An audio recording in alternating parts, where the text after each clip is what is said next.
very, very positive weekend where we swept 3 states, caucuses in 3 states by huge, or are we supposed to say huge instead of huge, by large margins. We took Washington State, the caucuses, we took about 73% there. Alaska and Hawaii, both of them right around 80% in both of those. And we're coming into Wisconsin next on April 5th. That's the next one. And the polls so far look to be right about roughly 50-50 so far. But then again, you don't have to look back too far to see when they were talking about Washington State being pretty much the same thing. Mm-hmm. So, and now, after Wisconsin, next up, 2 very important close by ones, New York and Connecticut. That's what I want to know about. What is going on in Connecticut? How long have people been involved setting up and working for the primaries? What are they doing to reach out to voters? Gentlemen? In Henry. Connecticut, specifically, we've been working ever since Bernie announced. So we started working on July 29th of last year. He announced in May, late May. Thing to remember is that Hillary's been running for many, many years before that. So she's well known. Bernie is, climbing up the hill simply because I don't think he even entertained the idea of running for president until he announced. Or he was, for a couple of months before, maybe. But prior to that, and nobody knew. And so Hillary has a huge advantage. And now he's pretty much, in most cases, based on polls, he's very pretty much even. In the Danbury area, and there are all kinds of groups all over Connecticut who are on a volunteer basis doing work for the Bernie campaign. In the Danbury area, we have 2 ongoing events consistently, and that's the Breakfast for Bernie on Saturday mornings at Brookfield Panera, and that's from 8 to 10. And then also we have a Veterans Rally for Bernie at the War Memorial from 1 to 2, also on Saturdays. Those are events that are like fixed in stone. We do this every week so people can come and see us. We can help people get plugged into the Bernie campaign. We can help people get all kinds of Bernie materials, including buttons that I've been passing around today. And any information people need, we can provide. Today we had a very successful outing at WestCon. We had a very, very nice reception from a number of people, including their newspaper, their student council, and we have contact information for their radio stations and so on. And it's been very, very positive. This Thursday, we're planning on doing a phone bank in Newtown, and again, this weekend we'll do the 2 events I mentioned, plus we're working on an event in Bethel where we'll have a tabling / perhaps even voter registration. The thing to know that in this area there's a lot of activity. All of a sudden I see at least within the 20-mile radius of Danbury, there's at least 8 phone banks and other events that are happening on behalf of Bernie this coming week. People I don't think I've ever met before. I check their names and it's not on my distribution list. I have a large distribution list that I emailed to. And as of last Monday, the Bernie campaign has started an office, a field office in Hartford. It's on 30 Arch Street in Hartford, and they're starting to reach out to us. So once we get in touch, then we can start plugging in this area into the whole state campaign. It's a lot of excitement. A lot of excitement. Absolutely, we have a lot of people ready to go, and once we set it up, we'll have an event, like basically a rollout event for the Bernie campaign in the Danbury area. And Henry, can you mention the whole phone banking operation and how it develops and what it leads to? I think people would be interested there's in two that. levels of there's several levels of phone banking. The first is People can go to berniesanders.com/phone bank and get all the information needed. The campaign will tell you what the calling hours are, what states that need coverage in, and there's the first level of phone banking is what I call the screen call. So the idea is to find out where that particular the person called is on the with Bernie, whether they're totally for, totally against, and somewhere in between. So that's the first level. The second level is to do what they call a persuasion call, and then finally, once those people are identified, there's a whole bunch of people that will be going out on foot to visit all those people who are undecided or still sitting on the fence as far as Bernie is concerned. So so you have a screening, you have persuasion, and finally canvassing on the ground people. So the phone banking is already happening in Connecticut. We haven't yet gotten to the persuasion calls. I guess we have a real positive projection for Connecticut with regard to Bernie Sanders. I mean, I don't know. I know that I haven't had a lot of contact with Hillary supporters. I know of only 2 that I've met who've actually attended the Hillary fundraiser. And we had something to say about that. We had a group from representing the Bernie volunteers who protested or demonstrated in front of the private residence where this event happened. It was very peaceful. There was a beautiful 8-page write-up by Mark Morash on our Danbury for Bernie Facebook page. You can look at it. It's, I think, Danbury Enthusiast is what comes up, and there's a beautiful write-up of how it happened and how a whole bunch of us have gotten involved in doing it. Now, it's Mark Morash, is that correct? Mark Morash, and he's also an illustrator. His wife is an illustrator, and Mark is I call him the writer. Oh, okay. His wife is the illustrator. He's the writer. Now this illustration, this is this Bernie Sanders button that you were showing me earlier, and that you were kind enough to actually give me one. This was done by Mark's wife. Yes. Yep. That was done by. Can we get a shot of that, John? Can we catch that one? I kind of like it. I think it's Bernie 2016. It's an illustration, a purple background. And I thought this one was kind of unique too for you Mets fans out there. Did you catch him, John? You got him? He's got him. All right. So Ace technicians around Mark here. publishes a newsletter that was published here in this area in around 1920s.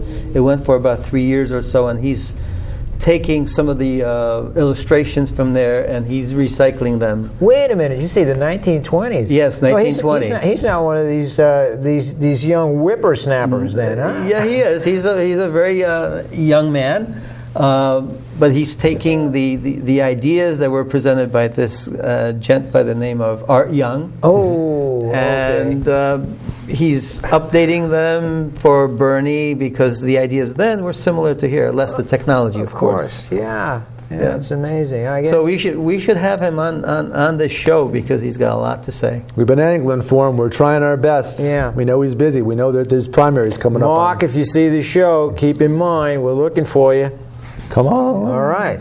And spend some time with us talking. And Mark about is responsible for the Facebook page, and he also runs another Facebook page dealing with Art Young's work. Wow. And it's called the Daily Good Morning. And so he has a posting on his Facebook almost every day. Great. You were commenting on some of the idealism that maybe should be brought to the attention of people with regard to the Bernie Sanders campaign. So, go ahead. It's been a lot of grousing. A lot of what's focused on with Bernie is that he is complaining about the 1%. He's complaining about Wall Street and complaining about things, but it's always complaining in the context of simple, reasonable solutions to correct those things that are wrong. He doesn't just offer criticism. He always offers solutions along with that criticism, and that's extremely important. Kind of interesting. He was victimized at in an interview. I guess victimized is a little too strong. And the interviewer kept pushing him on the fact that he was punishing the rich and punishing the establishment, and kept hitting him on all these corporate big money interests that he was going to punish, okay, rather than turning it around, okay, and giving him the opportunity of stating why, okay, his desire is to limit some of their influence and their power in the interest of the middle class, in the interest of young people that are trying to get educated, in the interest of creating a livable wage. So it's just kind of amazing how he's being treated in the media these days. But I just something occurred. It occurred to me earlier, but I just want to bring this to the attention of the viewers. Yesterday was Easter Sunday, and some churches have what they call like a candlelight service, and they have that on Saturday evening. And at St. John's Church in South Salem, they had the good fortune of having one of the New York bishops to preside over the ceremony, and he had come because there were some young people that were being confirmed, and this was all nice. It was very well and good. And then he found himself in the pulpit, and he's giving the sermon. All right, so he's talking about the baptismal vows that people tend to renew periodically, especially when young people are being confirmed. And that's all well and good. But one of those baptismal vows involves respect, being peaceful, all right, and being kind and civil in discourse. And he didn't have to mention what was going on in the political arena, particularly on the Democratic side, of course. He didn't have to say anything. The sermon was so tight, it was so informative, and it reminded everyone of the importance of this kind of behavior, and that it's actually part of the Christian vows. You can't. You're not allowed, all right, to denigrate people. You're not allowed to be disrespectful. It's not a proper Christian behavior. But he went the extra mile. He had included in his sermon, without being political, what he was seeing on the media. All right. At that, and when he had concluded his sermon, I felt he deserved an applause. Of course, after he got the applause from me and the guy sitting next to him, because it's not something that's usually done for the bishop in a religious ceremony. I could see the look on his face. It was one of a little confusion, a little surprise. And I'd seen him afterwards, and I had spoken to him briefly, and he admitted to me that he had never gotten an applaud for one of his sermons. And I made it clear to him that I felt that he was right on. And it was something that I felt needed to be expressed. Well, one of the things that I heard before our anti-Hillary fundraiser event, the campaign wanted us to be respectful. And the day before, actually, Bernie said, respectful demonstrations are fine. Okay? So our group, and Mark wrote it up in a very respectful way. Nobody got, slammed in any way, but it was, they worked with the police. And the police, at the end of the day, one of the policemen asked them for Bernie buttons and a lawn sign. Okay, so the event went very well, and was I think it was exemplary, and I hope that people get to read Mark's newsletter, which I think I gave you a copy, didn't I? Yes, you did. Yeah. Yeah, mudslinging and disrespectful discourse. Yeah. This is not. Well, what we were objecting is really the outright influence buying and selling. Right. Okay. Yes, it was at a private property, and yes, okay, no demonstrations, maybe in some people's point of view, but I think that the fact that our interests were being sold. Right. I think you said the value of the breakfast was around $50, but people were paying considerably more than that. $2,700. $2,700. Okay. And if you wanted a picture, $54, and if you wanted a face-to-face, it was $10,000. Our estimate is that about $1.5 million was generated there. Say that again, Henry. $1.5 million at that fundraiser. At the fundraiser, which is the breakfast. Yeah. Okay. Well, it was lunch. Okay, it was from 4 to 6 or whatever. A sandwich. Okay. So now, what is that $1.5 million? What is that? That's worth something. Yeah. To someone, correct? Well, it's worth quite a bit of influence to the bundler. Did you say influence to the bundler? Yeah. Wow. Yeah. There we go. So once again, you think she would learn.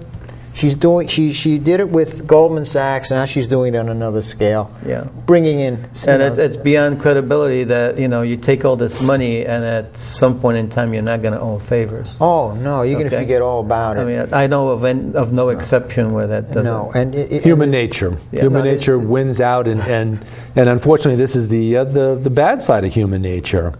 Well, this is the part that you're not supposed to be exploiting, and you don't have to. If you look at Bernie Sanders, he's doing quite well without doing it. Yeah. He's able to appeal to the people. And he doesn't have to parse his words for fear of offending his donors. Okay? That's the beautiful thing about what Bernie does. He doesn't have any constraints other than being civil. Right. That whole idea of the speech that she had given to Goldman Sachs at the time, which she doesn't feel it's necessary to disclose. Whereas Bernie, he has no problems disclosing any of his speeches to Here anyone. it is. Because I got nothing. No, there's no duplicity here.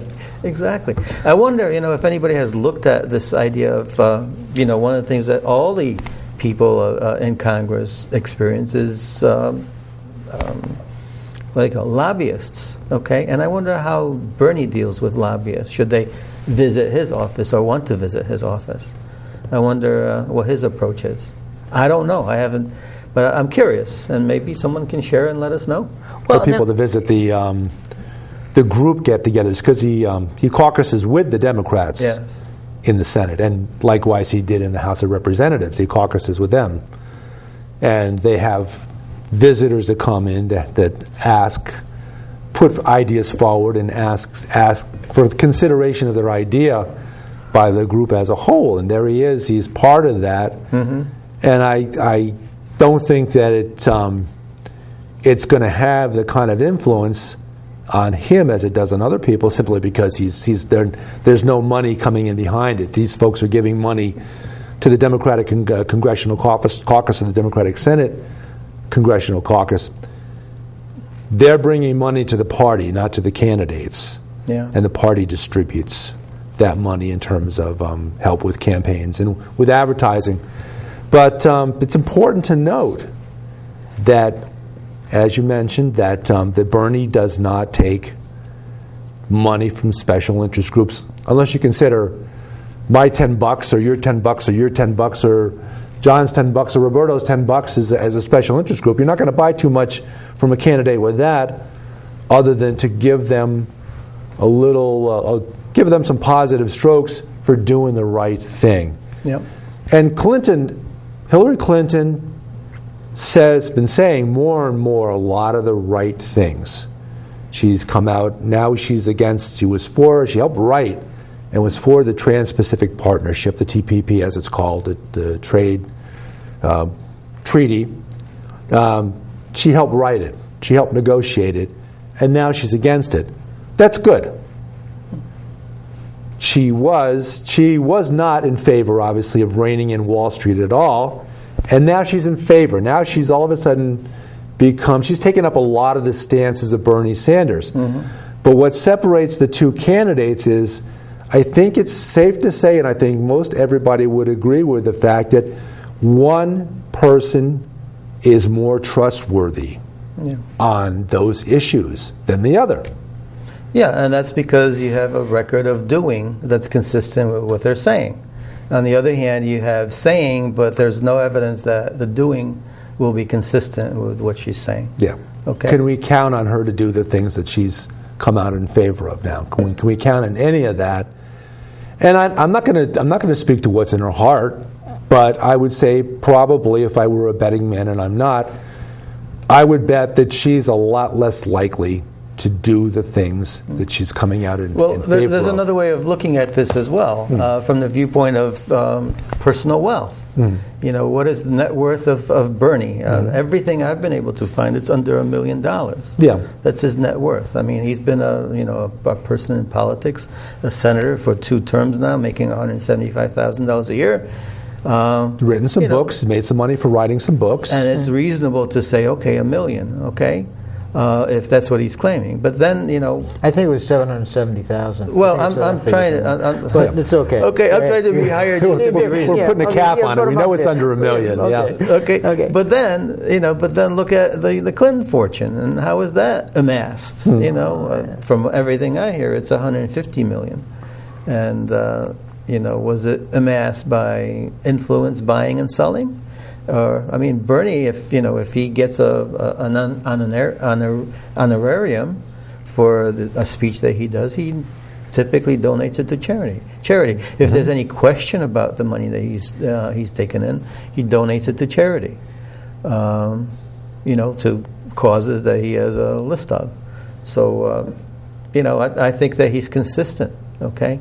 I have doubts about the consistency on the Hillary side. She seems to have a status quo approach to her administration if she were elected. She seems to be quite satisfied with the accomplishments that had come out of the Obama administration, and as we all are to a fair degree. Hillary is the establishment candidate. Yeah. Right. Okay, it's reasonable to hear that the establishment politicians are going to go and declare themselves for Hillary simply because they're protecting their own turf. Right. Okay, it doesn't mean that they're going to be working for us. Okay, and the question for me is, well, since the establishment is now, how has the establishment worked for us or the good of the country? What's their track record? Yeah. Well, it's certainly not going to work for us. And even if she were president, she would find excuses why certain proposals that had come up during the Bernie campaign don't reach daylight. And she can give a multitude of excuses. Yeah. One of them being the obstructionism of the Republicans. She's got plenty of room. Let's take the situation where she has to make a critical decision, okay, and she's got all this money coming in, and let's say she has to make a decision about Wall Street, for instance. Don't you think that she would not include that as part of her consideration in the critical decision? Because my experience has been that when you get into a critical situation, it seems to me that in most cases it's self-interest that prevails. I have few, if any, exceptions to that idea. I mean, it's a hypothesis, yes, but I have no evidence. It's based on good historical reference. Yeah. And just the understanding of human nature that we do tend to look out for ourselves, probably a little bit more, in some cases a lot more than we look out for the other guy. And I think that Bernie is for the common good, okay? And I do know that, maybe some people will say, well, he's really against the 1%.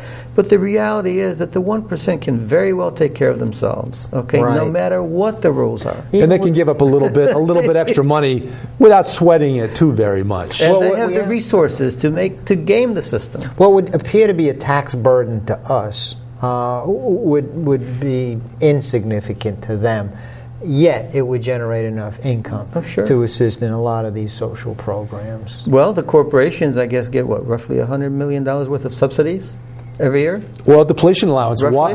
And we're looking at you out there, ExxonMobil and other oil companies. Why in the world are they still getting an oil depletion allowance? That was important back in the day when they were starting up, and they needed a little seed money and a little help from the government to bring this, at that time, new technology, and the technology of changing over from coal to oil.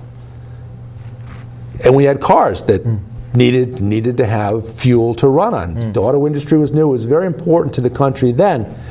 But now, why in the world, and we are looking at you, ExxonMobil and Shell and BP and the rest of you, why do they still need that money?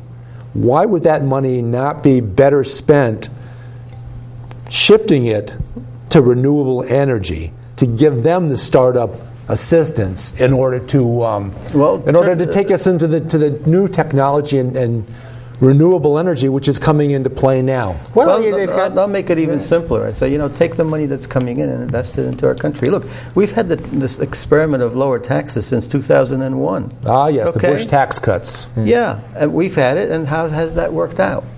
Not well. Okay. So maybe we need to try something else, like maybe thinking about all those taxes and all those tax breaks as coming back, and really thinking of it as an investment in our nation.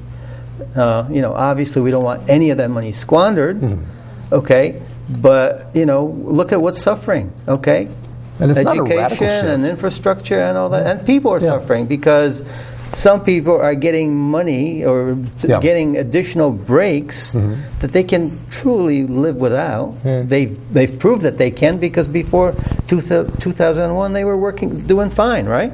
And Bernie's proposals are not a radical shift in policy. They're taking us back just a couple of notches back to the day, and with that, okay. 30 seconds. We're going to keep the conversation going as we fade out. It's Progressive Soup, David Stevenson, Joe Niola, Henry Pietras, my good friends and Bernie Sanders supporters. Thanks for joining us. Continue the conversation until we fade. Yeah. Well, Go ahead, finish your thought. I'm all played out. You had something and I interrupted. no, you didn't interrupt.